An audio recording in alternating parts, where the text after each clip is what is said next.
అల్లూరు జిల్లా Chintapalli Eklavya model residential school ప్రారంభం వర్చువల్గా ప్రారంభించిన ప్రధాని 44 కోట్ల వ్యయంతో ఆధునిక వసతులతో నిర్మించిన ఏకలవ్య మోడల్ రెసిడెన్షియల్ పాఠశాలను ప్రారంభించిన భారత ప్రధాని నరేంద్ర మోడీ బుధవారం మధ్యాహ్నం 2:30 పెదబయలు, అరకు వ్యాలీ, చింతపల్లి మండలాల్లో నిర్మించిన ఈఎంఆర్ఎస్ పాఠశాలలను ప్రధానమంత్రి నరేంద్ర మోడీ జార్ఖండ్ నుండి వర్చువల్ ప్రారంభించారు. అదేవిధంగా మరో 40 కోట్లతో నిర్మించనున్న అనంతగిరి, హుక్కంపేట మండలాల ఏకలవ్య మోడల్ రెసిడెన్షియల్ పాఠశాలను శంకుస్థాపనలో చేశారు. Chintapalli Eklavya model residential school ప్రారంభోత్సవ కార్యక్రమానికి ముఖ్య అతిథిగా టీడీపీ పాడేరు నియోజకవర్గ ఇన్ఛార్జ్ గిడ్డి ఈశ్వరి హాజరయ్యారు.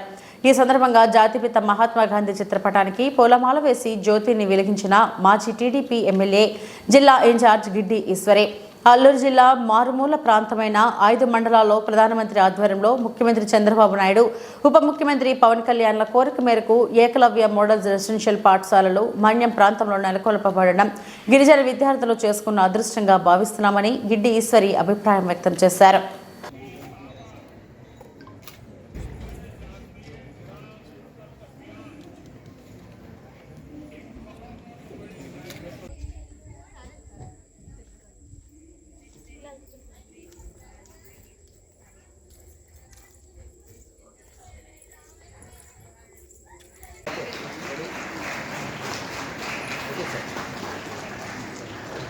Thank you, ma'am, for your presence here.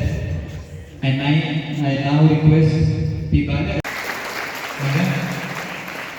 Madam, you can come this side.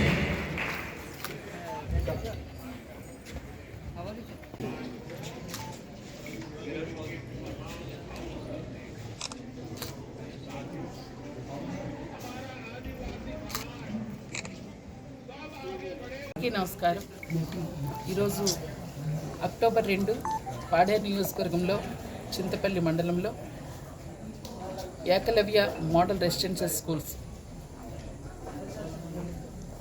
The great గౌరవనీయులైనటువంటి ప్రధానమంత్రి నరేంద్ర మోడీ గారు ఒక మంచి లక్ష్యం ధ్యేయంతో ఏర్పాటు చేసినటువంటి పాఠశాలలు ఈరోజు చింతపల్లిలో వర్చువల్గా ఓపెనింగ్ జరిగింది. ఈరోజు ముఖ్యంగా గాంధీ జయంతి, అంతేకాదు లాల్ బహదూర్ శాస్త్రి గారి యొక్క జయంతి కూడా.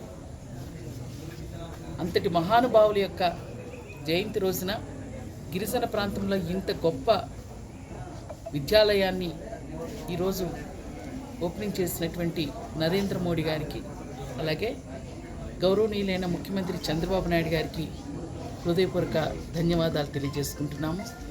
ఇది ఒక మంచి వాతావరణం. ప్రతి మండలంలో కూడా English Eklavya model residential schools ఏదైతే సెంట్రల్ స్కూల్స్ లాగా మంచి ఉపాధ్యాయులతో క్వాలిటీ ఎడ్యుకేషన్ అందించడం కోసం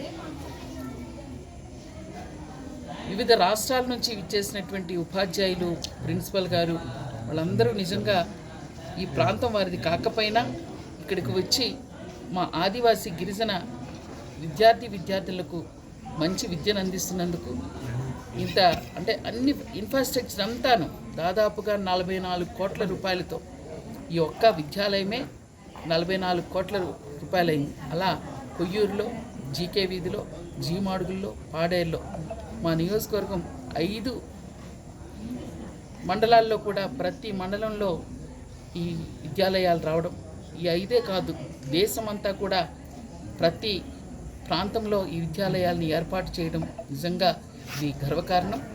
ఖచ్చితంగా మా ఆదివాసీ విద్యార్థినులు ఎన్నో పాఠశాలలు ఉన్నప్పటికీ ఈ పాఠశాలకు ఒక ప్రత్యేకతగా వాళ్ళు నేర్చుకునేటువంటి భాష ఇంగ్లీష్ కానీ, హిందీ కానీ, సాంస్క్రిట్ కానీ, మిగతా సబ్జెక్ట్స్ తెలుగు అన్నిటితో పాటు రేపు రాబోయే పోటీ ప్రపంచంలో మా గిరిజన విద్యార్థులను కూడా ధీటుగా నిలిచి మైదాన ప్రాంత విద్యార్థులతో పోటీపడి రేపు మంచి అవకాశాలని, వాళ్ళ భవిష్యత్తుని పాటలు వేసుకునేటటువంటి ఈ మంచి విద్యను పొందడానికి ఇక్కడికి ఇచ్చేసినటువంటి పిల్లలు, వాళ్ళని పంపించిన తల్లిదండ్రులందరికీ కూడా నేను హృదయపూర్వక ధన్యవాదాలు తెలియజేస్తున్నాను.